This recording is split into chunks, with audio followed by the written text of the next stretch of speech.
Paalala sa lahat ng mga taga-subaybay sa aming channels. Please report fake Facebook page na nagnanakaw ng mga videos namin na galing sa official YouTube channel namin ng Aswang Diaries, Sitio Pangil, Kwentong Takipsilim, Aswang Confessions at Sitio Bangungot.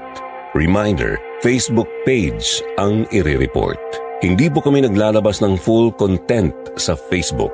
Dito lang po kami sa YouTube channel nag-upload ng aming mga kwento. Sa aming tunay na mga taga-suporta, maraming salamat sa inyong katapatan. Kayo po ang dahilan kung bakit kami nagpapatuloy. Maraming salamat.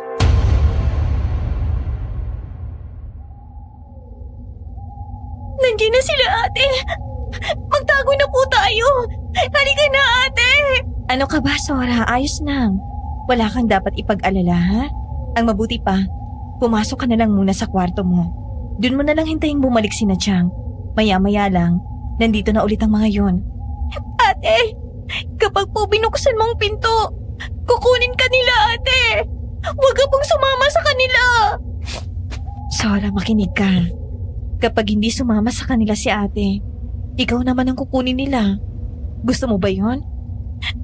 Ayaw po. Kung ganon, sumunod ka na lang kay ate, ha? Sige na, Sora. Pumasok ka na sa kwarto mo. Kahit anong marinig mo, wag kang lalabas o gagawa ng ingay. Takpan mo na lang ang tenga mo, Sora.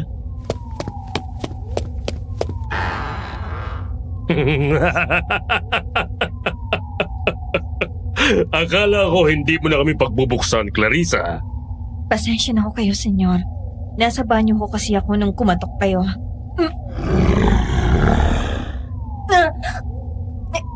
Senyor, maawa ho kayo. Hindi ako makahinga.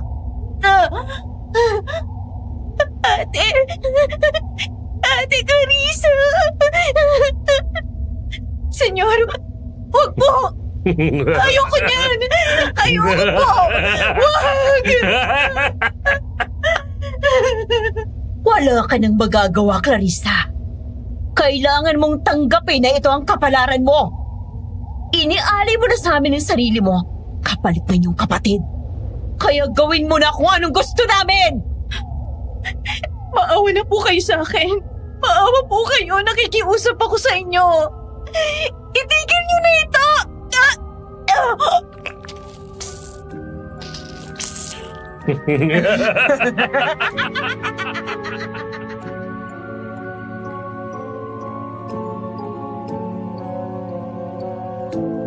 Isang magandang araw po sa lahat ng nakikinig ngayon dito sa Kwentong Takipsilim.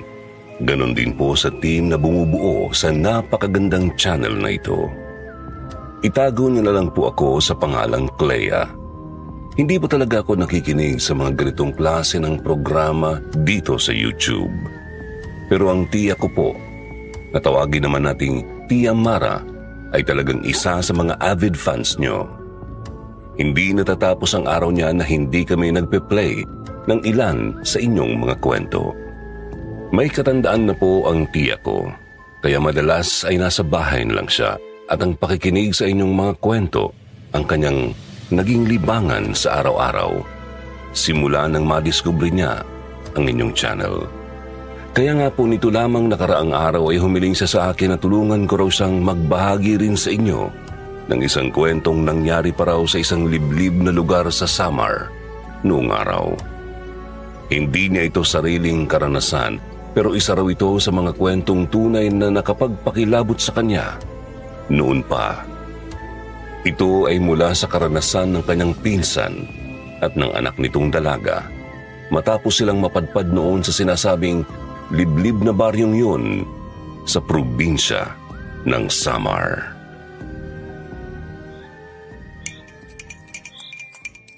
Oh, heto. Uminom muna kayong mag-ina ng kape. Para naman mainitin-initan yung sikmura ninyo. Nilagyan ko na rin ang gatas yan. Masarap ipares dito sa tinapay. Ako nga pala ang kapitan ng baryong ito. Kaya huwag kayong mahiya. Responsibilidad ko ang asikasuhin kayo. Salamat ho.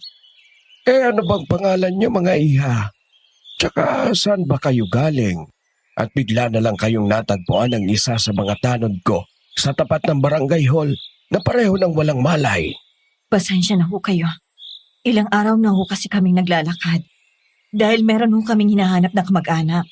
Kaya lang ho, naligaw na kami. Galing pa ho kami ng San Julian. Juana hong pangalan ko. At ito naman ho ang anak kong si Remy. Anak mo siya? Oo, Kapitan. Aba, hindi ko akalaing mag-ina kayo. Ang akala ko'y magkapatid lang kayong dalawa eh.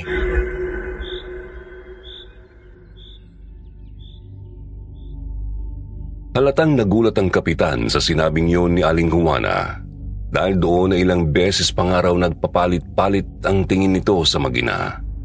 Ayon sa kwento sa akin ni Tia Mara, talagang napakaganda raw ng mag-inang ito.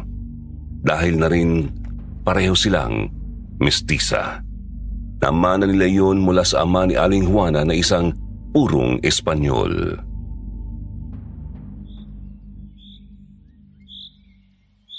Pero maiba ako.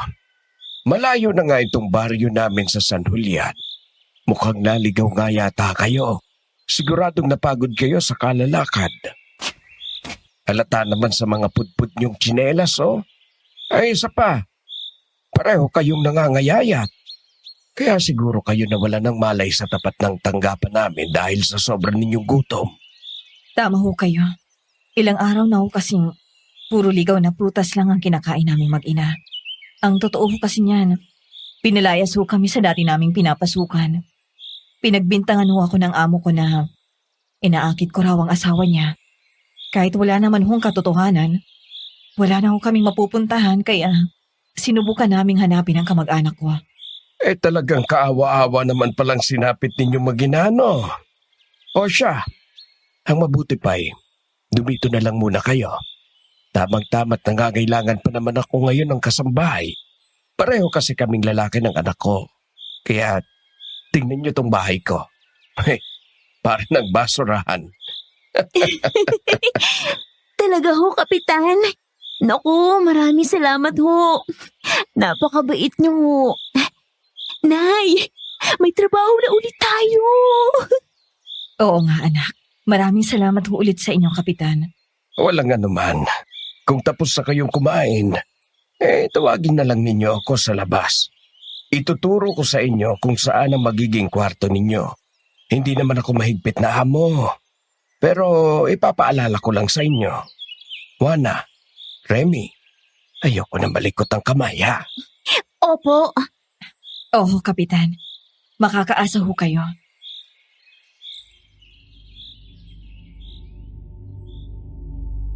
Mabilis na natanggap sa trabaho sina Aling Juana at Remy bilang mga kasambahay ng noon ay tumatayong Teniente del Barrio ng lugar na yon, na kung tawagin ay sa Kapitan Menong. Mabait ito at kilala bilang matulunging kapitan, kaya naman nakampante agad ang mag-ina o manilbihan sa poder nito. Buti na lang talaga at doon sila sa mismong tanggapan ng barangay parehong nawalan ng malay at hindi sa kalagitnaan ng paglalakad nila sa masukal na kalsada papasok sa baryong yun.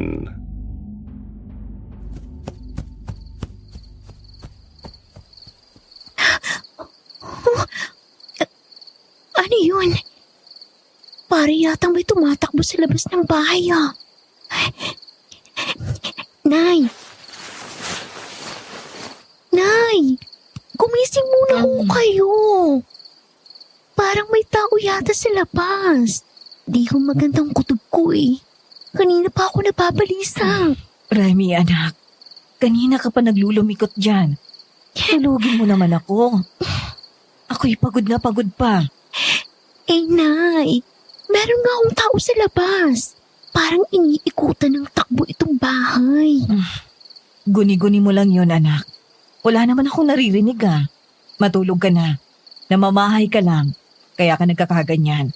Maaga pa tayong magsisimula sa trabaho bukas. Ay, ako na nga lang ang titingin kung ano yun.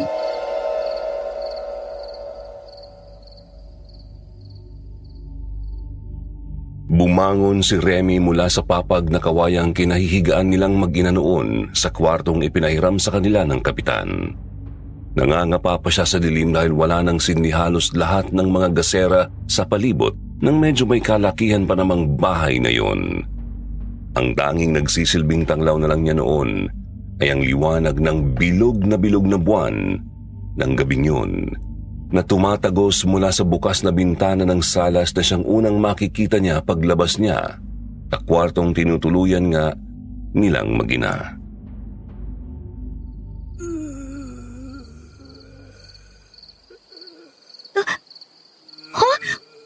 Ano yun? Parang nanggagaling yata sa kusina.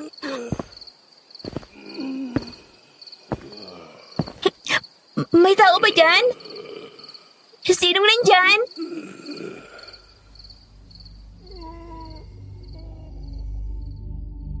Dinampot ni Remy ang walis tambong na daanan niyang nakasabit sa dingding habang papunta siya sa kusina kung saan niya naririnig ang mga tila pagaralgal na paghingal na yon.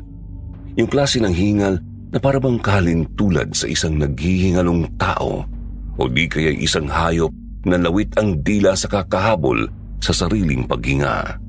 Habang naglalakad si Remy ay humihigpit ang hawak niya sa walis tambo, lalo na at lumalakas din ang tunog ng garalgal na paghingal. Tanda na lumalapit siya sa kung sino o anumang pinagmumulan nito.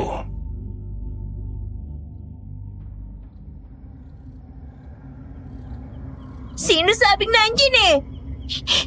May hawak akong pamalo. Kapag hindi ka nagpakilala, ihahampas ko to sa'yo. Yung pintuan sa salas.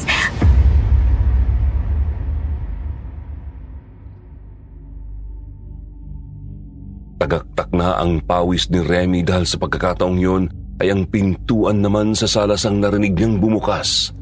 Kasabay yun nang hindi pa rin humihintog paghingal na nagmumula naman sa kusina ng bahay. Napahinto si Remy sa paglalakad. Nakaramdam siya ng takot lalo na at yun pa naman ang unang gabi nila sa bahay na yun. Hindi niya alam kung bakit simula nang pumatak ang hating gabi ay tila ba bigla na lang siyang dinapuan ng pagkabalisa.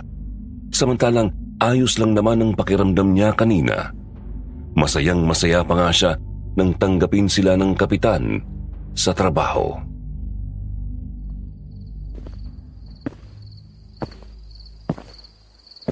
Sigurado na ako may taong lalakad sa salas. Mukhang papalapit dito. Hampasin kita. Oras na makalapit ka sa akin kung sino ka man. Ayan na. Malapit na siya. Ito na. Eriko! Hoy! Sino ka ba? Bakit mo ko biglang hinampas?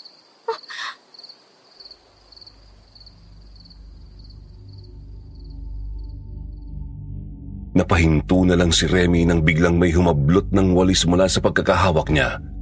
Agad niyang kinapa ang posporong inilagay niya kanina sa bulsa niya at sinindihan ang pinakamalapit na gasera. Nagulat siya nang ang tumambad sa kanya ay ang gwapong mukha ng isang binatang tila hindi naman nalalayo ang edad sa kanya.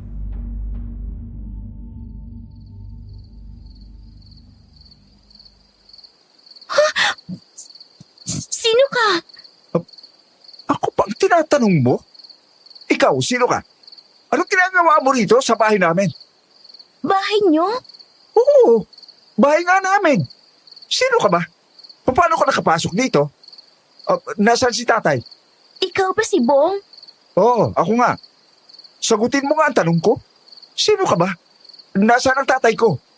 Bakit pinaghampas mo ako ng walis tambo, ha? Naku, pasensya ka na. Pasensya na ho. Ako ho si Remy. Bago niyo ho kaming kasambahay ng nanay ko rito. Kasambahay? Simula kailan pa kami nagkaroon ng kasambahay? Nung umalis ako kahapon, wala naman kayo rito Ang totoo ho niyan, kanina lang ho kami natanggap. Pasensya na ho talaga kayo sa nagawa ko. Akala ko kasi pinasok na ng magnanakaw itong bahay niyo eh. May mga narinig ko kasi ako sa... Anong nangyayari dito?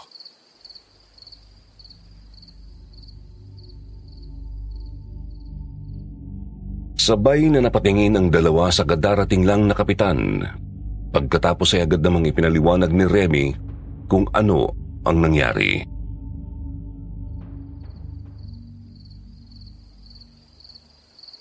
Sila ang mga bago nating makakasama sa bahay, anak. Wala rin kasi silang mapupuntahan, kaya... Tay naman, anong naisipan nyo at tinanggap nyo pala sila rito?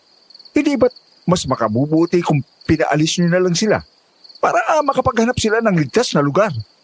Anak, 10 taon na ang nakalilipas. Matagal nang ligtas itong lugar natin. Kaya kumalmakat, huwag ka nang masyado pang mag-isip. Hindi. Nagkakamali kayo kung yan ang inaakala nyo, Tay. Nanaginipan ko sila. Malinaw nilang sinabi sa panaginip kong babalik sila rito. Malapit na silang bumalik, Tay. At gaya ng ginawa nila noon, mag-asik ulit sila ng lagim dito sa baryo natin. Bakit ba naisipan ninyong bumalik tayo rito? Anak, tumigil ka na. Hindi mo ba alam? Pinag-uusapan ka na ng mga tao rito sa atin. Sinasabi nilang nasisiraan ka na ng bait. Dahil hanggang ngayon, ay hindi mo pa rin nakakalimutan ang nangyari noon. Anak, 10 taon nang nakalilipas. 5 taon din tayong lumayo sa lugar na ito noon. At bago pa lang ulit tayong bumabangon. Kaya wag mo nang dagdagan pa ang problema. Bata ka pa noon. Hindi mo kailangang sisihin ang sarili mo na hindi mo na ipagtanggol ang nobya mo at ang inay mo.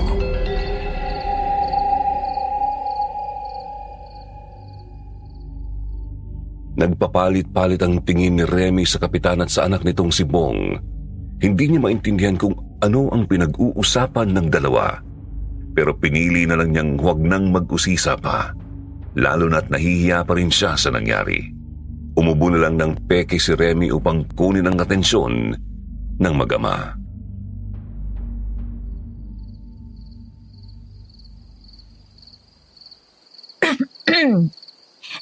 Kapitan, pasensya na po ulit kayo sa nangyari. Ganon din ho kayo, Sir Bong. Hindi na ho ito mauulit, pangako. Basta wag niyo lang ho sana kaming paalisin ni nanay. Pagpasensyahan mo na lang din ang anak ko, Iha. May pinagdadaanan lang siya. Kaya wag mo nagintindihin pa ang sinabi niya. Hindi ko kayo paaalisin ng nanay mo. Kailangan ko kayo rito.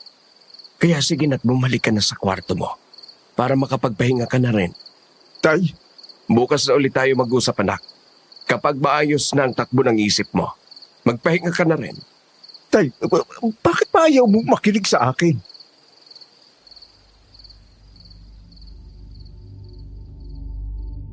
Patuloy pa rin na nagprotesta noon si Bong. Pero hindi na ito pinakinggan pa ng kapitan. Si Remy naman nagsimula na ring maglakad pabalik sa kwarto nilang mag-ina at hindi na inintindi pa ang binatang tila wala nga sa sariling katinuan. Tinalikuran siya nito at iniwang gumugulong at sinasabunutan ng sarili sa salas.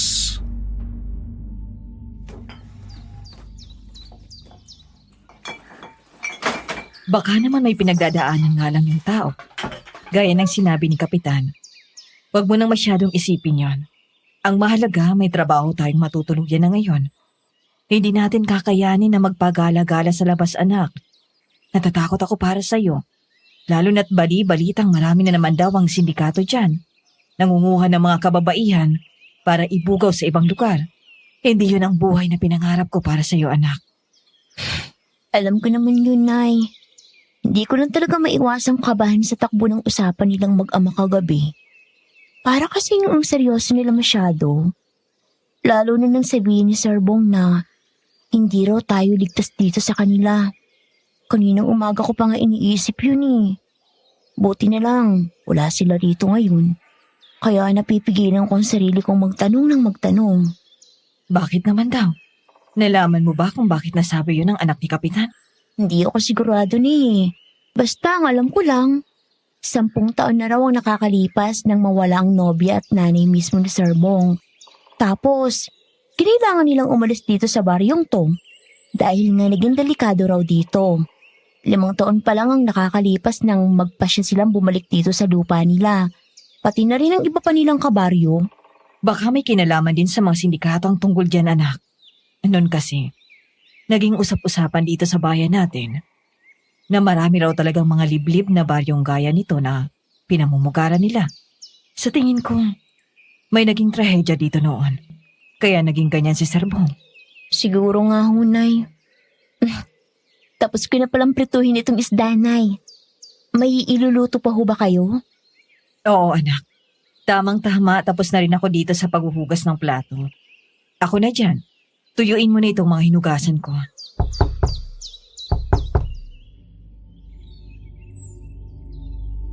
Nahinto sa ginagawa ang mag-inang Juan at Remy nang makarinig ng sunod-sunod na pagkatok sa pintuan.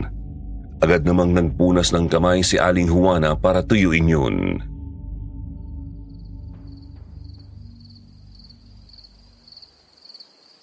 Ang aga naman yata ni na Kapitan. Akala ko mga 6:00 pang uwi nila. Ikaw na nga lang magsalang nito, anak. Ako nang magbubukas ng pinto. Sige ho, Inay.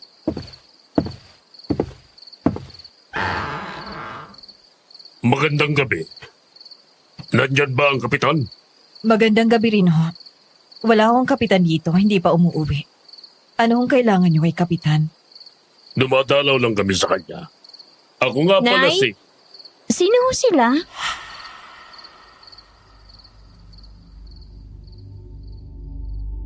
Hindi nakatiis si Remy nang maulinigan niyang mga hindi pamilyarang boses na kausap ng inay niya sa may pintuan. Kaya lumabas siya ng kusina at lumapit sa mga ito. Mula sa likod ni Aling Juana, sinilip niya ang mga nasa labas. Isang babae at 2 lalaki ang nakatayo doon. Isa sa mga lalaking iyon ang kausap ng kanyang ina. Lalaro sa 40 hanggang 50 anyos ang hitsura nito. Habang yung lalaking nakayuko naman sa bandang dulo mukhang hindi nalalayo ang edad sa kanya. Ang ipinagtataka niya lang, kapansin-pansin ang kakaibang hitsura ng mga kaharap nila. Pare-parehong payat ang mukha ng mga ito. Kulang na lang ay magmukha silang mga bungo. Pero ang mga katawan ay normal naman, maliban na lang sa kakaibang putla ng balat nila na parabang mga hindi nasisinagan ng araw. Anong... Hindi napigilan ni Remy ang makaramdam ng kilabot ng matitigan niya ang lalaking nasa likuran, lalo na nang bigla na lang itong ngumisi habang matalim na nakatitig sa kanya. Itang-kita niya ang uri ng pagtitig na yon kahit pa natatakpan ng medyo malago nitong buhok ang kalahati ng kanyang mukha. Pakiramdam ni Remy, nanginig ang kalamnan niya sa ginawa nito, kaya napahakbang siya paatras.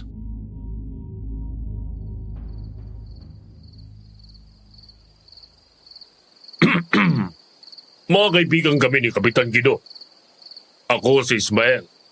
Ito ang kasama kong si Perfecta. At ito naman ang anak namin si Chris Polpo. Mamaya pa ho kasi ang uwi ni Kapitan Mang Ismael. Baka ho pwedeng bumalik na lang kayo. Wala ho kasi siyang naibilin sa amin na meron siyang darating na bisita. Kaya nag-aalangan ho akong papasukin kayo sa loob. Ganun ba? Sige, walang problema. Babalik na lang kami mamaya kapag nandyan na ang kapitan. Hindi na kailangan. Nandito na ako. Kapitan Guido, tamang-tama palang dating mo. Kumusta ka? Ang tagal nating hindi nagkita.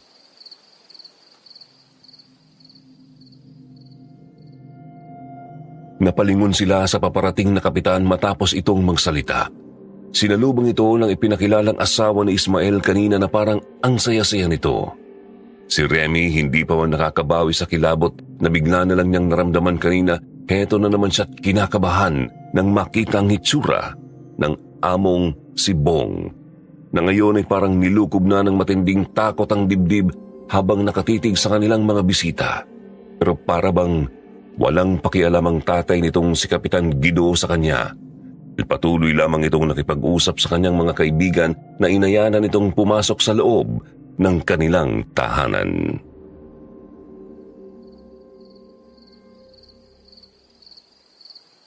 Nay, sino ang mga yun? Bakit po ganun ang mga itsura nila? Ang puputla, mga mukhang bungo. Tapos yung mga suot, puro nakaitim. Akala mo may lamay dito. Parang mga miyembro ng kulto. Nakita niyo ho ba kung paano ako tinitigan ng Krispolo, Nay? Di ko magandang kutob ko sa mga yun.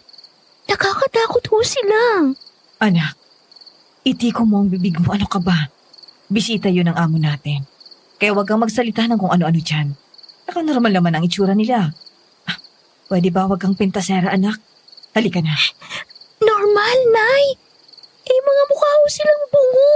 Hindi niyo pa nakikita. Bahala ka. Mauna na ako sa'yo sa kusina para maihain ko na sila ng pagkain. Huminga ka ng malalim dyan at sumunod ka na sa akin, ha? Ayusin mo yung sarili mo, anak. Baka mawalan tayo ng trabaho dahil din sa pagiging pentasera mo.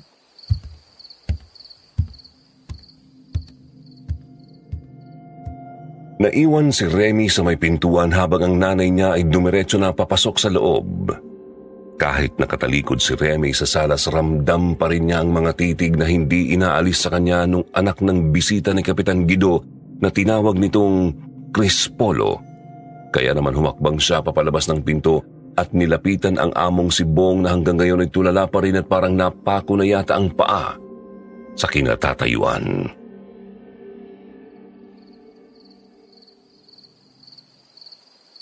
Sinasabi ko na ka ba? Sinasabi ko na!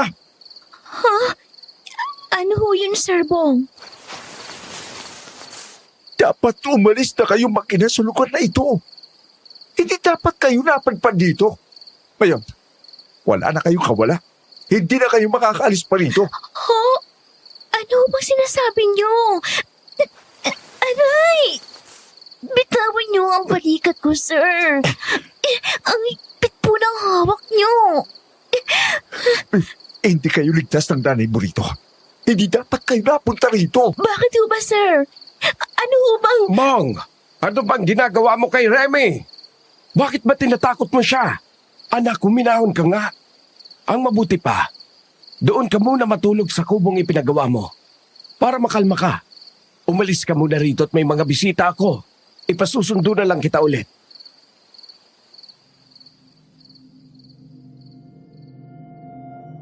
Lalo pang nagtaka si Remy nang makitang pilit na pinagtabuyan ng kapitan ang sariling anak na si Bong na wala naman nung nagawa kundi ang sumunod dahil parang wala na naman ito sa sarili.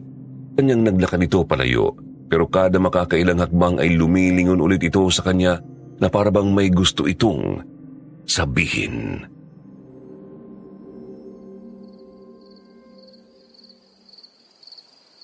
Remy Iha, pumasok ka na sa loob at tulungan mo ang nanay mo sa kusina.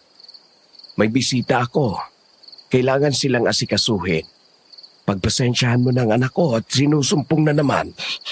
Oo, Kapitan. Pasensya na ho.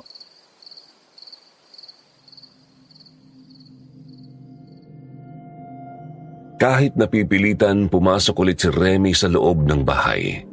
Paghakbang niya pa lang ng pintuan, naramdaman na naman niya agad ang pagtitig nung binatang si Krispolo sa kanya. Idagdag pa ang hindi magandang enerhiya na parabang nagmumula sa mga magulang nito dahil na rin siguro sa kakaiba nilang mga hitsura. Nanigas siya nang makita niyang tumayo si Krispolo tapos bigla na lang nitong sinabayan ang paglalakad niya papunta sa kusina.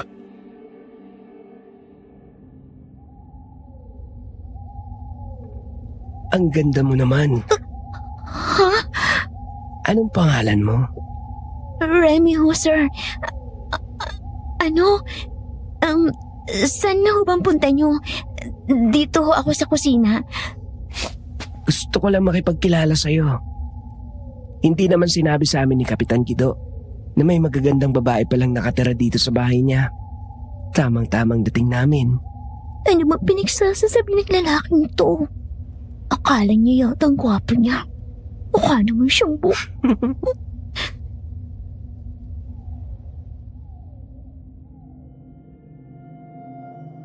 Di pa man natatapos ni Remy ang sinasabi, biglang inalis ni Krispolo ang kaputsa ng suot nitong panlamig na kanina ay nakatalukbong sa ulo nito. Di niya alam kung pinaglalaroan lang ba siya ng sarili niyang mga mata pero gulat na gulat siya nang sa muling pagtunghay niya sa lalaki naging normal na ito sa paningin niya. Hindi na itong mukhang bungo ngayon, mukha na itong maamong binata. Lalo na nang hawiin nito ang sariling buhok na tumatakip sa sariling mukha. Nilingon niya rin pabalik ang mga magulang nito na nasa labas at ganun din ang nakita niya.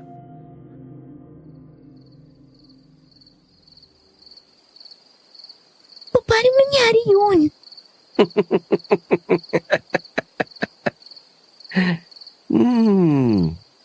Ang ano? Bakit hindi ka na mukhang bungo? Pating mga magulang mo.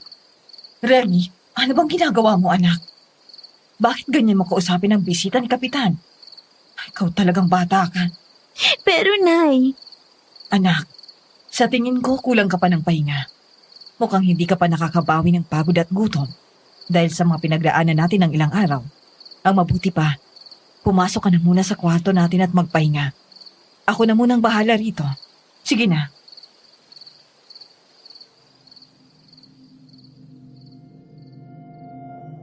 Sa pagkakataong ito, siya naman ang pinagtulakan ng nanay niya papasok sa kwarto bago niya narinig na humingi ito ng dispensa sa binatang si Crispolo.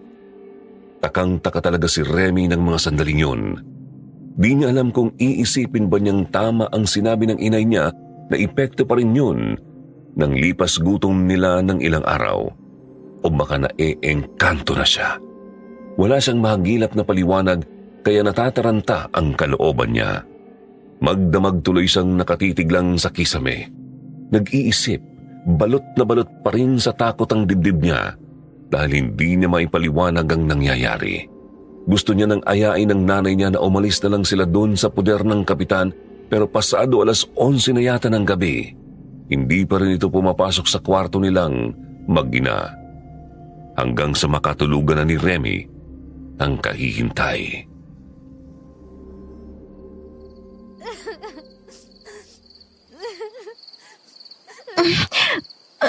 ano bang ingay yun?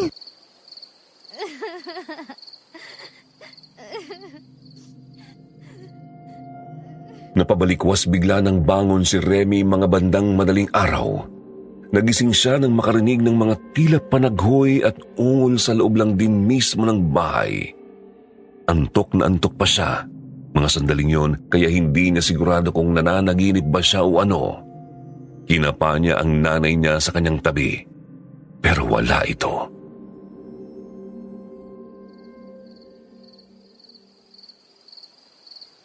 Nay? Nay, nasan ho kayo? Hindi pa rin pumapasok si Nani dito sa kwarto. Anong oras na ba?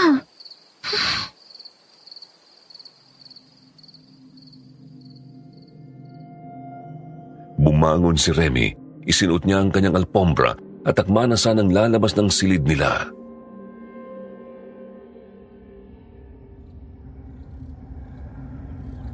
Protektahan mo ang sarili mo. Huwag kang magpabiktima sa kanila. Humanap ka ng tulong. Sinong nandyan? Tulong. Humanap ka ng tulong. Huwag kang pabibiktima sa kanila. Oh, Diyos ko!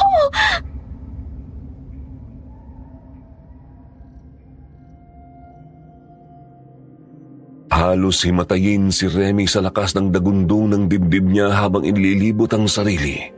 Wala siyang nakikitang kahit sino sa loob ng kwarto pero may umiiyak. Malamig ang simoy ng hangin, sapat para mga talsya. Nayakap niya ang sarili pero mas lalo lang siyang kinilabutan dahil hindi nagtagal. Naramdaman niyang may malamig na kamay na parang humahaplos sa kanyang mukha.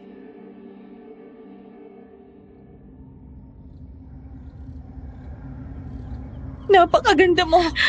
Ikaw ang gusto nila. Tumigil ka! Sino ka ba? Lumayo ka sa akin! Lumayo ka! Ang boses na yun! Boses ni nanay yun ah! Nay! Nay, nasan ka? Inay! Huwag kang mag-alala. May ginagawa lang sila sa loob ng silid na yon. Gusto mo bang sumali tayo sa kanila? Ikaw? Ako nga.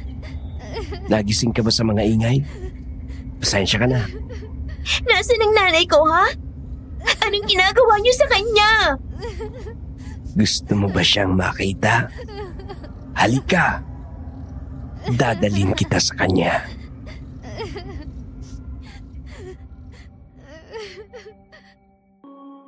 Bigla na lang hinawakan ni Crispolo noon ang braso ni Remy. Pagkatapos ay hinila papunta doon sa pintuan sa bahay ng kapitan na palaging nakasara. Binuksan yun ng binata at ganun na lang ang gulat niya nang malamang daan pala yun pababa sa isang bodega na nasa ilalim mismo ng buong bahay na yun.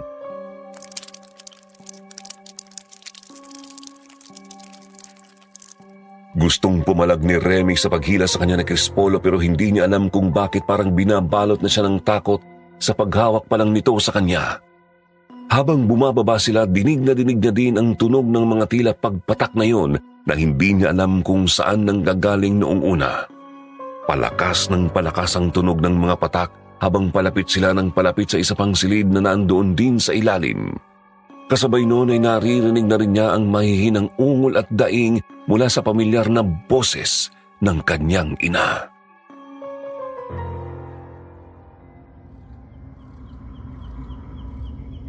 Tama na. Ayoko na. Inangina na ako.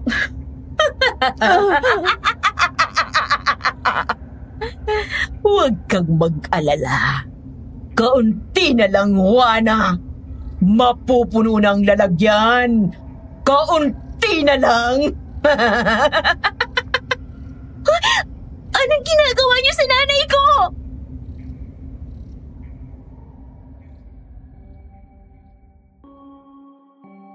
Hinarap ni Remy si Crispolo nang marinig niyang usapang yun sa loob ng saradong silid. Nakita niyang bigla na lang may namuong kakaibang ngisi sa binata.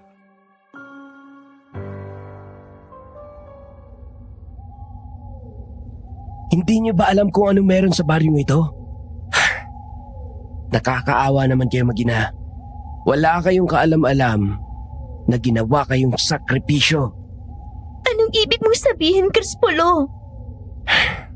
Hindi ko rin gustong gawin ito, Remy. Pero kailangan din naming mabuhay at magpakarami. Sayang, napakaganda mo pa naman. Ano bang pinagsasasabi mo? Ano bang ginagawa niyo sa nanay ko, ha?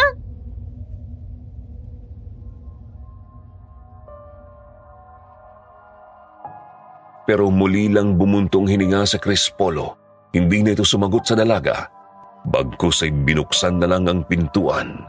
At doon tumambad kay Remy ang nakakaawang hitsura ng kanyang ina. Nakatali ang dalawa nitong kamay na parehong may mga gilit at malalim na sugat sa palapulsuhan. Ganun din ng leeg nito.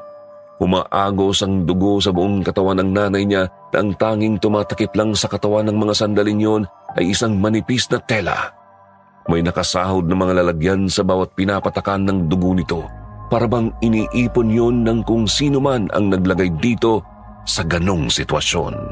Sa harap ng kanyang ina ay may nakatayong isang nilalang. Isang nilalang na bagamat wangis tao. Masasabi niyang kakaiba dahil sa laki ng pagkakabuka ng bibig nito na nagpapakita ng mahahaba at matutulis nitong ngipin, pati na rin ng dila nitong pabilog ang hugis at butas ang gitna na parang tubo.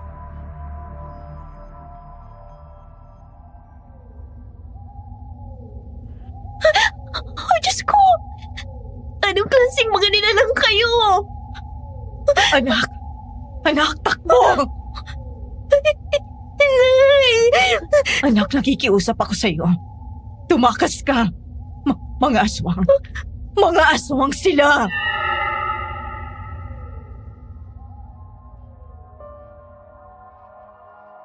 Ngunit hindi na nagawa pa ni Remy na sundin ang ina ng mga sandaling yun dahil bigla na lang nandilim ang paningin niya. Matapos nang maramdaman ang isang matigas na bagay na tumama sa kanyang batok hanggang sa bigla na lang siyang mawalan ng malay. Nagising na lang si Remy na nakagapos na ang kanyang mga kamay gaya ng inang si Aling Juana. Agad na nilukob ng takot ang mukha ng dalaga nang makita ang sitwasyon nilang dalawa.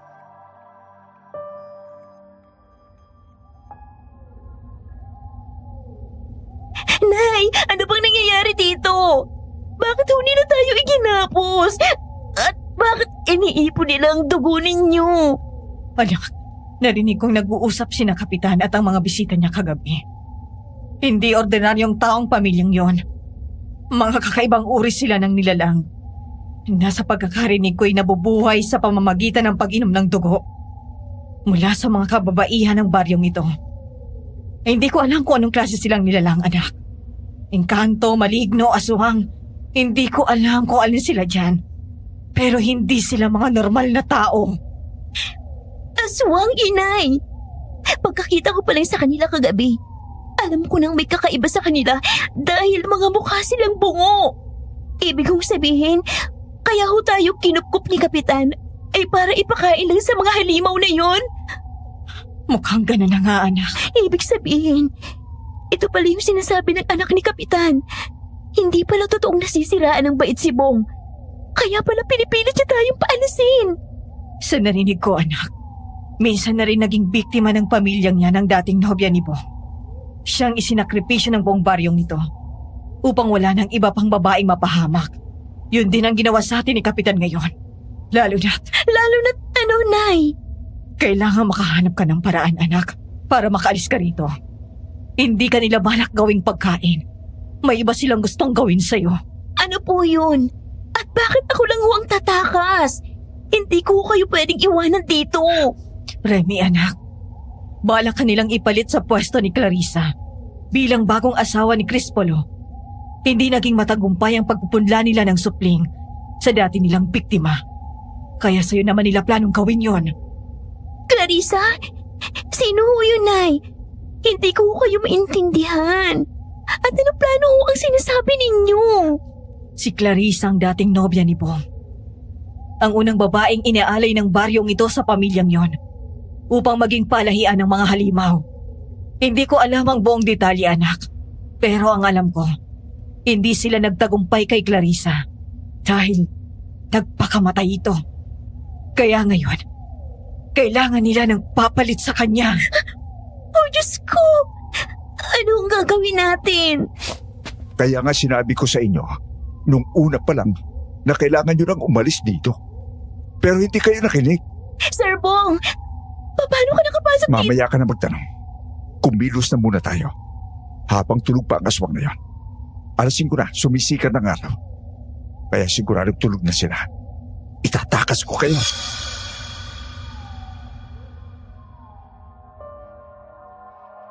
Kinalagan ni Bong sina Remy at Aling Juana at dali-dali niyang inilabas ng bahay ang mga ito. Idinaan sila ni Bong sa likod bahay kung saan hindi sila mapapansin ng mga kakaibang bisita ni Kapitan. Pagkatapos ay itinakbo rin sila nito sa bandang gubat. Halos hindi maintindihan ni Remy ang nangyayari ng mga sandaling yun. Pakiramdam niya ay nananaginip lang siya. Dinala sila ni Bong sa isang kubo na nasa loob ng gubat kung saan sinalubong naman sila ng isang grupo rin ng mga kalalakihang mukhang kakilala ni Bong.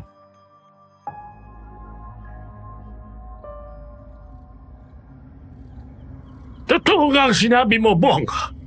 May iniaalay na namang biktima sa mga halimaw na yon ng tatay mo.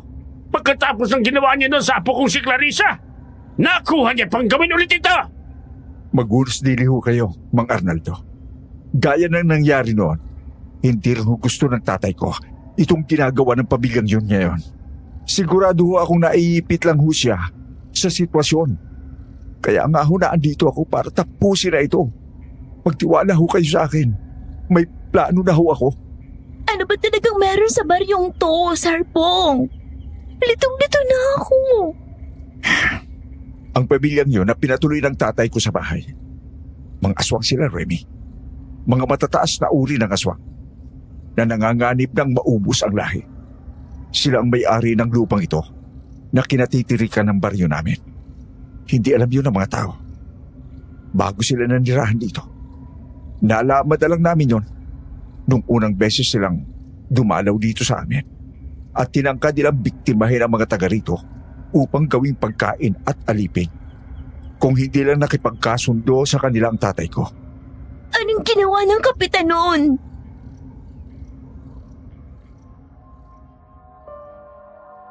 Napayuko si Bong bago ito muling nagpatuloy sa pagpapaliwanag kay Remy.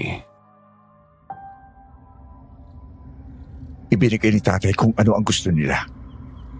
Hinayaan niyang kunin nila ang dati kong nobyang si Clarissa. Pati na rin ang kapatid niyang si Sora bilang pagkain, habang si Clarissa naman bilang palahayan. Bukod doon, nakapagkasundo rin si tatay sa kanila.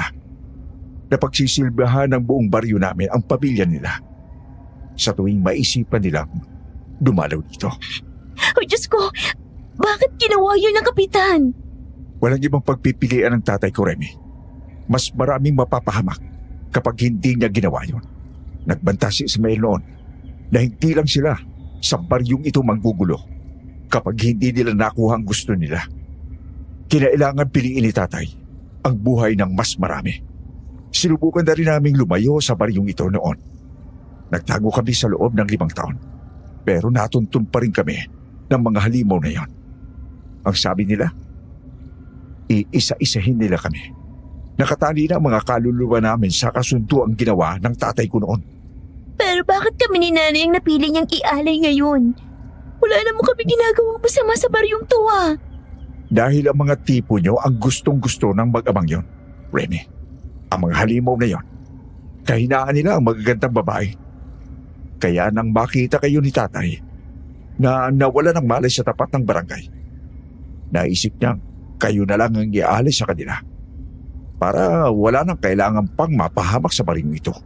Ang ipinagtataka ko lang, bakit alam na alam mo ang mga mangyayari, Bong?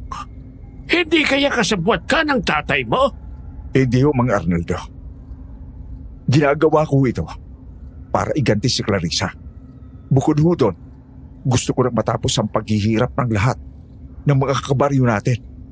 Gusto ko na hong tuldukan yon, Mang Arnaldo. Pero sino nga ang nagbibigay sa iyo ng mga impormasyong nalalaman mo? Nakapagtatakang napakarami mo ng alam tungkol sa mga halimaw na yun ngayon, Bong. Dinadala ho ako ni Clarissa sa paniginip ko, Mang Arnaldo. Ano? Pinagloloko mo ba ako? Sa tingin ko ho, nagsasabi ng totoo si Sir Bong. Kagabi ho, bago ako mahuli ni Crispolo, may boses ng babaeng nagbigay ng pabala sa akin. Hindi ko siya nakita pero nararamdaman ko nasa paligid siya. Sa tingin ko, si Clarissa yun.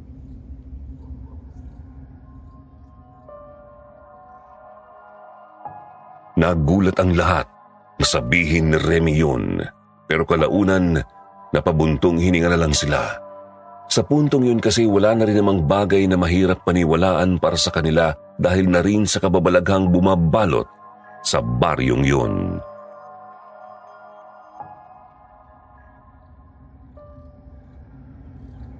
Pero Sir Bong, wala ko kami kinalaman dito. Baka pwedeng paalisin niyo na lang kami ng nanay ko. Hindi pwede, Remy. Pasensya ka na. Pero kailangan ko pa kayo ng nanay mo. Tulungan niyo sana ako. Bilang kapalit ng pagtulong ko sa inyo. Kung hindi ko kayo iniligtas sa bulegang yon, Diyos na lang makakalam kung anong sasapitin niyo sa kanila. Pero, Anong gusto mong gawin namin, Iyo? Sige, tutulong kami ng anak ko sa inyo. pero Nay, Tama siya, anak. Siyang nagligtas sa atin. Hindi natin sila pwedeng pabayaan na lang. Pagkatapos ng ginawa niya, siguradong mapapahamak sila ng tatay niya. Oras na malaman ng mga halimaw na yon na nakatakas tayong dalawa dahil sa kagagawa ni Bong.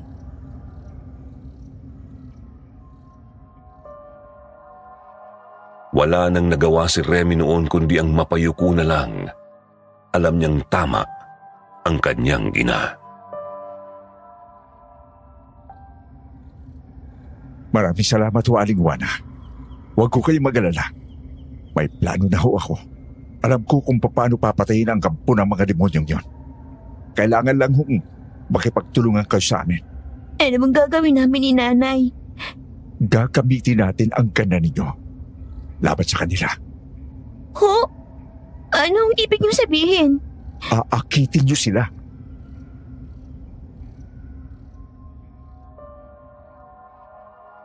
Napanganga na lang si Remy sa huling sinabi ni Bong.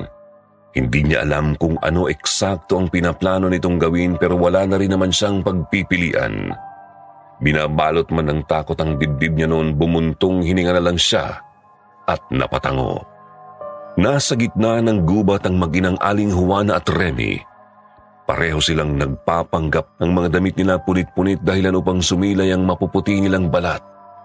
Madilim na ang paligid kaya magkahawak kamay na nagpalinga-linga ang mag-ina na halatang takot ang mga ekspresyon sa mukha. Maya-maya gaya ng inaasahan nila, nakarinig na nga sila ng mga pagaspas ng pakpak at mabibilis na pagkilos sa mga punong nakapaligid sa kanila.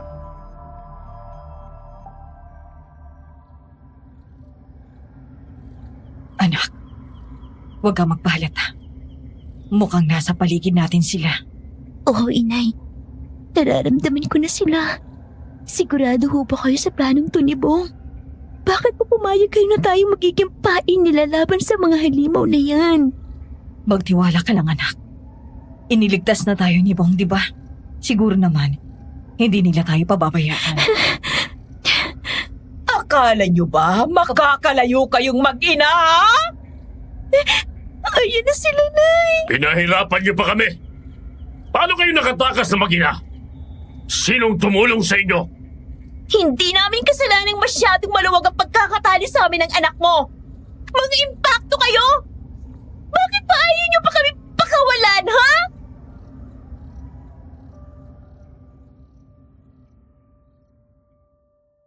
Inipon ni Remy ang buong tapang para magawa niyang sigawan ng ganon ang halimaw na si Ismael. Kailangan niyang gawin yun para guluhin ang isip ng mga ito nang sa ganon ay hindi na sila magtanong pa tungkol sa kung sino ang tumulong sa pagtakas nilang mag-ina. Nakita naman niyang ngumisi si Crispolo pagkatapos ay humakbang ito papalapit sa kanya.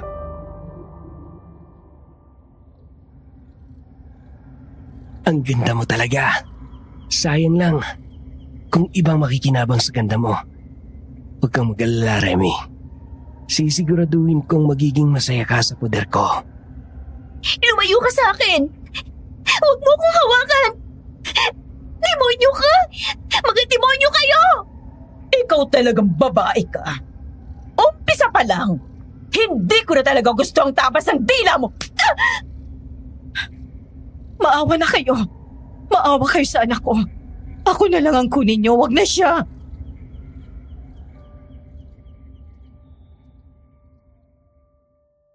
Bigla na lang noong tumakbo si Aling Juana papunta kay Ismael at yumakap sa binti nito habang nakikiusap. Nagulat naman ang halimaw sa inakto ng babae at hindi yun nakaligtas sa paningin ng mag-ina. Kitang-kita nila kung paano tinitigan ni Ismael ang magandang mukha nitong umiiyak.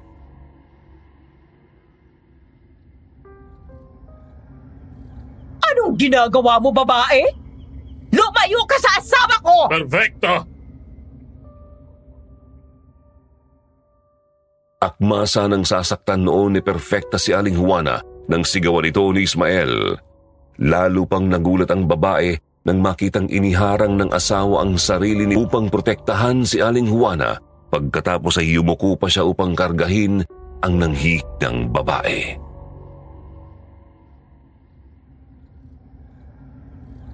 Lalo lang siyang manghihina kung sasaktan mo pa siya.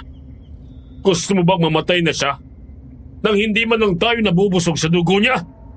Talaga bang dugo lang ng babaeng yan ang gusto mong kunin, Ismael? Akala mo ba? Hindi ko nakikitang simula pa kagabi. Iba nang tingin mo sa babaeng yan? Huwag kang mag-isip ng kung ano-ano, perfecto. Sige na. Baka abutan pa tayo ng liwanag dito. Bubalik na tayo. Ako na magdadala kay Remy. Parehong-pareho talaga kayong mag-ama!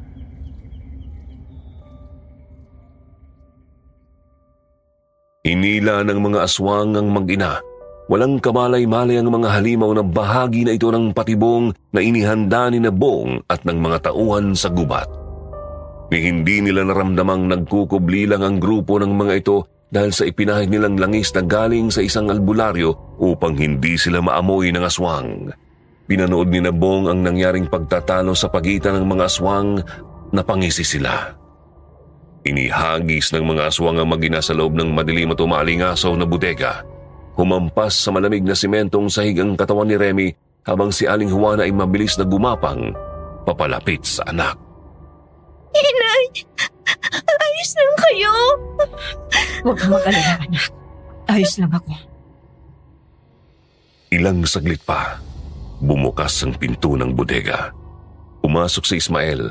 Hindi na nito kasunod ang asawa at anak. Bitbit nito ang isang lumang lampara. Sinarado uli ang pinto sa likuran niya. Tahimik siyang lumapit sa dalawa. Juana, Ismael, Juana, may gusto kong sabihin sa'yo. Ano bang gusto mo sa nanay ko, ha? Hayop ka! Juana, iaalok ko sa iyo ang isang bagay na ni minsan walang babaeng tulad mo ang nabigyan ng ganito. Gagawin kitang panibagong asawa. Ikaw ang magiging bagong kinang ng aming lahi. Kapalit ng buhay ng anak mo. isang asawa? Iiwan mo si Perfecta para sa akin? Oo, Juana. Handa akong iwan siya para sa iyo. Hindi ba't sinabi ko na sa iyo yun nung una pa lang kitang makita? Talagang nabighani na ako sa ganda mo. Kung papayag ka ngayon din, Juana. Handa akong patayin siya sa harapan mo.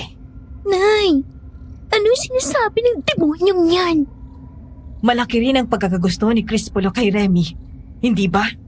Hayaan mo ka ko. Ako pa rin naman ang pinuno ng lahi namin. Kaya ako dapat ang masunod. Hinahanapan ko siya ng magiging asawa at palahian niya. Dahil wala nang kwenta ang kanyang ina.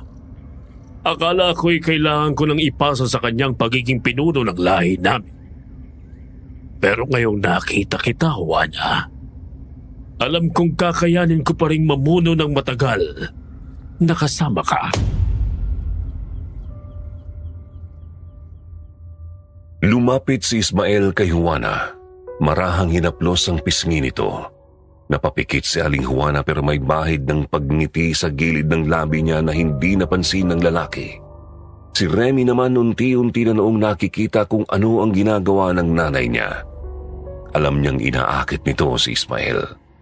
Gaya ng sinabi ni Bong, ginagamit na ni Aling Juana ang ganda niya laban sa aswang.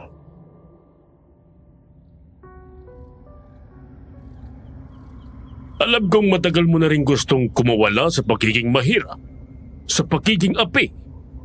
Ipakita mo sa akin, Ismael, kung gaano ka kalakas. Kung paano mo kayang patayin ang babaeng yon para sa akin. Kung iyon ang gusto mo, mamayang pagsapit ulit ng dilim, tutuparin ko yan, Juana.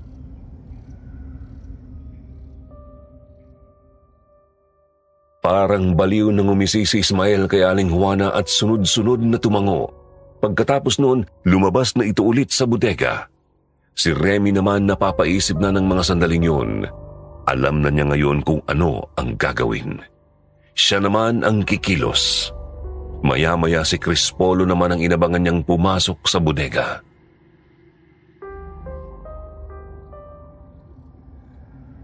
Anong pinagsasabi mo? Hindi magagawa sa amin yun ng ama ko. Yun ang akala mo, Crispolo.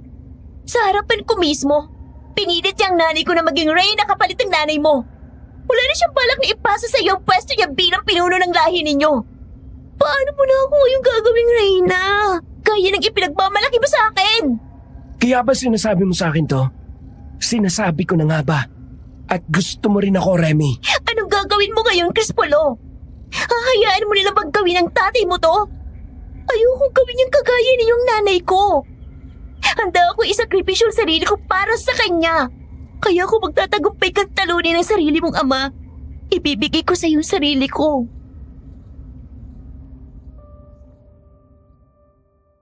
Sa narinig na sinabi ni Remy para namang nag-init biglang katawan ng binatang aswang. Bigla na lang nitong nilapitan si Remy pagkatapos ay siniil ng halik ang dalaga. Tiniis ni Remy ang pandidiri niya kay Crispolo at tinugon nito ang halik nito. Dahilan para lalong mabaliw ang binata. Pagkatapos nun, lumabas na ito ng bodega.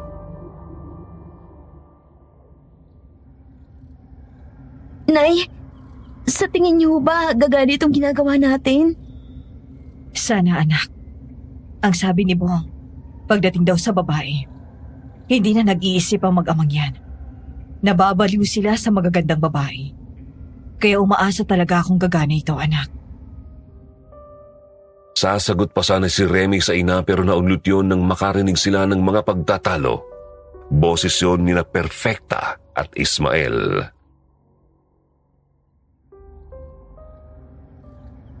Akala mo, hindi ko malalaman ang plano mo, Ismael? Balak mo akong patayin para sa babaeng yon? Pwes, sinasabi ko sa iyo, siya ang papatayin ko! Wag na wag mong gagawin yan, Perfecta. Wag mong sasaktan si Juan. Kung hindi, malilintik ang kasama. Panoorin mo kung ano gagawin ko sa kanya! Sinabi ko lang tumigil ka!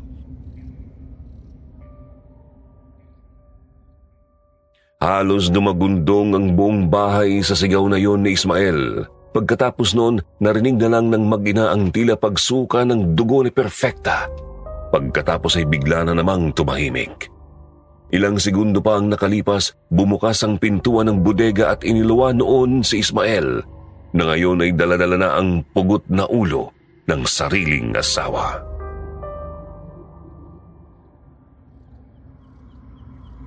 Eto na, Juana. Tinupad ko ng pangako ko sa'yo. Pinatay ko na ang asawa ko. Diyos ko, halimaw ka nga talaga, Ismael. Sinabi ko naman sa'yo, hindi ba? Gagawin ko kung anong gusto mo. Ngayon, halika na't yakapin mo ko bilang bago kong asawa. Walang yaka! Walang yaka! Anong ginawa mo kay inay?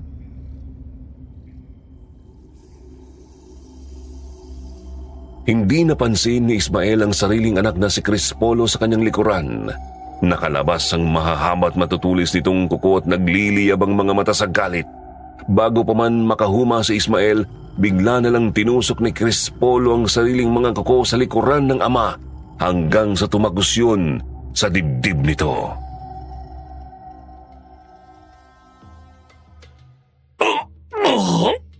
Hindi ako papayag na pakawalan mo si Remy. Akin siya! Akin siya! Ano tong ginawa mo? Sinabi sa akin ni Remy ang lahat, ama. Balak mo kaming traidorin. Para lang sa gusto mo? Pwes, uunahan kita. Napatras na lang ang mag-inang Aling Juan at Remy nang makita nilang hinugot ni Crispolo ang sariling kamay mula sa pagkakatusok noon sa dibdib ng amang si Ismael. At sa pagkakataong iyon ay hawak-hawak na nito ang tumitibok-tibok pang puso ng ama. Bumagsak si Ismael. Kasabay noon habang si Crispolo ay humalakhak na animo ito'y nababaliw. Ang mukha ni Crispolo, Nay. Naging itsurang punguna naman. Diyos ko, anong klaseng aswang bang mga yan? Kinakain niya ang puso ng sarili niyang ama. Anong gagawin natin, Nay? Paano tayo makakatakas dito? Parang baliw na nagwala si Crispolo at pinagsasaksak pa ang katawan ng sariling ama gamit ang mga kuko niya. Sa harapan ng mag-ina ay kinain ito ang mga laman loob ni Ismael na halos magpabaliktad sa sikmura ni Remy. Pagkakataon na sana nila yun para tumakas pero hindi sila makakilos dahil nakapangingilamot ang hitsura ng ngayon ay galit na si Crispolo. Buti na lang kanina pa pala nakikinig ang grupo ni Nabong sa labas ng bahay. Nay! Si Nabong! Remy, Aling Juana. Bong! Sa sobrang tuwa ni Remy, bigla na lang siyang tumakbo papalapit kay Bong at wala sa loob na yumakap dito. Nakita iyon ng binatang aswang at gano'n na lang ang biglang pagkunot lalo ng noo nito. Halatang hindi nagustuhan ng nangyayari. Bigla na lang itong tumayo at sa isang iglap ay dinakot ang balikat ni Bong. Oh, Diyos ko! Bong! Bakit, Remy? Bakit mo siya niyayakap? Akala ko ba? Anong akala mo? Na gusto kong ibigay sa iyo sarili ko? Baliw! Dahil hindi ako papatol sa impaktong katulad mo! Hindi pwede to. Akin ka lang, Remy. Ako lang yung dapat na makinabang sa'yo. Akin ka lang. Akin ka lang! Nanditiri ako sa iyo, halimaw ka! Hindi ko ibibigay ang sarili ko sa iyo kahit kailan! Niloloko mo lang ako! Niloko niyo kami! Papatayin ko kayo! Papatayin ko kayo! At uunahin ko ang lalaking ito! Napasinghap si Remy nang hindi pa man natatapos sa sinasabi niya si Crespolo ay bigla na lang itong sinaksak ni Bong ng hawak nitong punyal sa mismong mata nito. Dahilan yun upang mabitiwan siyang bigla ng aswang at maghihiyaw ito sa sakit. Kitang-kita ni Remy ang biglang pagsirit ng dugo ni Crespolo mula sa natusok nitong mata. Hawak-hawak nito ng dalawang kamay ang punyal pero ang nakapagtataka ay kung bakit tila umuusok yon. Ang tagal kong hinintay ang pagkakataong ito. Sa wakas, may gaganti ko rin sa inyo ang pagkawala ni Clarissa. Bong, anong nangyayari? Bakit umuusok ang sugat ni Crespolo? Anong meron din sa punyal na isinaksak mo sa kanya? Matagal ko nang itinatago ang punyal na yan, Remy. Isang matandang pare ang nagbigay sa akin noong mga panahon naghahanap ako ng paraan para makaganti ako sa halimaw na yan. Salamat sa inyo ng nanay mo. Sa wakas, nagkamit ko rin yan. Sa tingin niyo ho ba, mapapatay niya ng aswang? Huwag kang mag-alala, Remy. Hindi pa kami tapos. Umatras ka muna sandali. At kung pwede, ipikit mo ang mga mata mo. Wala sa loob na napahakbang na lang si Remy patras nang makitang pinalibutan na ni Bong ang ngayon ay nanghihina ng si Crespolo. Humihiyaw pa rin ito sa sakit pero wala ni katiting na awa man lang para dito ang grupo ng mga taga-baryo. Naglabas ng gaas ang isa sa mga kasama ni Bong at ibinuhos yun sa nagwawalang aswang. Inihagis pa ng iba ang parehong walang buhay na katawan ni na Perfecta at Ismael sa tabi ni Crespolo. At sinabuyan din yon ng gasolina. Pagkatapos sa isang iglap ay nakita na lang ni Remy na nagliliyab na ito at nagkikisay na si Crespolo sa init ng apoy. Yak! Diyan bagay ang pamilya nyo! Sa impyerno! Ilang oras din ang itinagal ng pagliliyab ng katawan ng pamilyang aswang na muntik ng mambiktima kina Aling Juan at Remy. Bago tuluyang naging abo ang mga ito, umaalingasaw noon ang masangsang na amoy ng kanilang nasunog na katawan sa paligid. Pero sa wakas, wala nang takot sa puso ng mga taga-baryong yun dahil natapos na ang kanilang kalbaryo.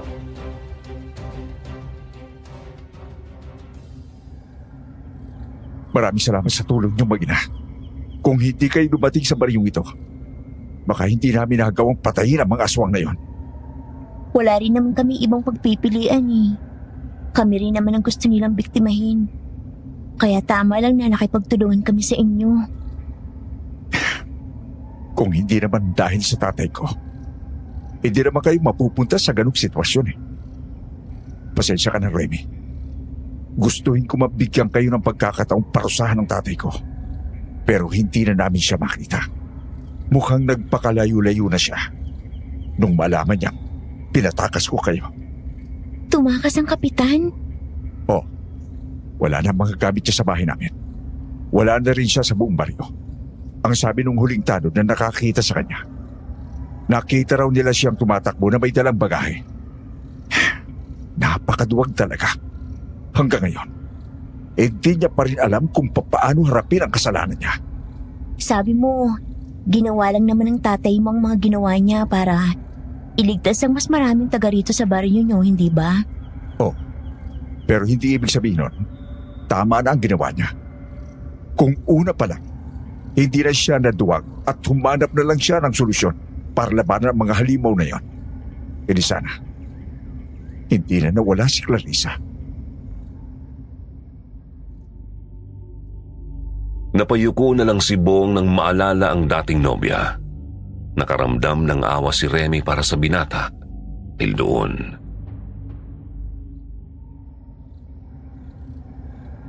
Tama niyan. Sa tingin ko naman, masaya na si Clarissa ngayon. Ginawa mo ng lahat para iganti siya sa mga nagpahirap sa kanya. Sana ikaw rin makawala na sa bangungot na yon. Hindi ko alam, Remy. Pero yan din ang hiling ko. Oo nga pala. Anong plano niyong mag-ina? Gusto niyo ba? Dito na lang kayo manirahan sa baryo namin. Total, ligtas naman na rito. Hindi na, Bong. Gusto kong kalimutan lahat ng naging karanasan namin ni Nanay dito. Salamat na lang sa alok mo. Aalis na kami sa Makalawa para lumuwas muna ng Maynila. Gagamitin namin ang perang ibinigay sa amin ng tatay mo nung tinanggap niya kami bilang kasambahay dito sa inyo. Ganun ba? Kung buo na ang desisyon ninyo, wala na akong magagawa. Ingat kayo ni Aling Juana. Kayo rin dito, Bong. Sana magkita tayo ulit.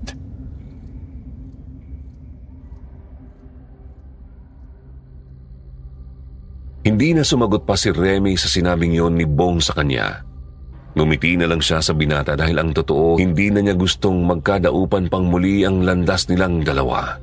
Sa tindi ng tromang inabot ni na Remy at Aling Juana sa lugar na yon, ang gusto na lang nila ay kalimutan ang lahat ng nangyari. Kaya nga naisipan nilang magpakalayo-layo pagkatapos nun. Matagal din daw itinago ni na Aling Juana at Remy ang tungkol sa karanasan nilang ito. Hanggang sa isang beses ay naikwento nga ito ni Aling Juana kay Tia Mara. Noong unang araw ay ayaw pa raw maniwala ng Tia Mara sa kwentong ito kung hindi pa ipinakita sa kanya ng pinsang si Aling Juana ang abo ng aswang na matagal na rin itong itinatago sa isang garapon. Kasama raw doon ang mga pangil at unang mga ito na hindi nagawang tupukin ng apoy. Hindi alam ni Tia Mara kung bakit itinago pa ni Aling Juana ang mga bagay na yon. Pero ang sabi raw nito, yun daw kasi ang nagsisilbi nilang paalala na minsan sa buhay nila ay may nangyaring kalbaryo na muntik nang maging dahilan upang magwakas ang buhay nilang mag-ina. Isang paalala na nagawa nilang lampasan ang kamatayan ng magkasama. Samantala, hindi na ulit nagkita pa sina Remy at Bong. Hindi na rin kasi kahit kailan bumalik sina Remy sa Samar pagkatapos ng nangyaring yon hanggang sa mag-asawa na raw ito. Permanente na raw itong tumira sa bandang Cavite, kasama pa rin ang nanay niyang si Aling Juana. Hanggang sa yumao ito dahil na rin sa katandaan. Ang huling balita ni Tia Mara, maayos naman na raw si Remy. Huli silang nagkita noong burol ni Aling Juana kung saan tinanong pa raw ng tiya ko kay Remy kung totoo ba ang tungkol sa kwentong aswang na ito. Pero itinanggi raw yun ni Remy. Imbento lang daw ito ng nanay niya ayon kay Remy. Pero duda roon ang tiyahin ko. Lalo pa at nakita niya mismo nang ipasama ni Remy sa libingan ng nanay niya ang garapon na naglalaman ng abo at mga kukot pangil ng sinasabing mga aswang na muntik nang bumiktima sa kanila noon. Medyo mahirap ngang paniwalaan ang kwentong ito sa totoo lang. Pero kung iisipin ay marami pa rin naman talagang mga bagay sa mundo ang hindi kayang ipaliwanag ng kahit na pinakamatalinong tao hanggang ngayon. Maraming kababalaghan na bumabalot sa paligid natin at sigurado akong sasang-ayon dito ang mga kapwa naming solid listeners sa channel na ito. Kaya naman maraming salamat po sa inyo, Sir Jupiter, at sa buong kwentong Takip Silim para sa pagbibigay sa amin ng pagkakataong ibahagi ang mga kwentong gaya nito. More power po sa inyo at sana ay dumami pa ang inyong mga taga-suporta. Ako nga po pala ulit si Clea. Hanggang dito na lamang po at maraming salamat sa inyo.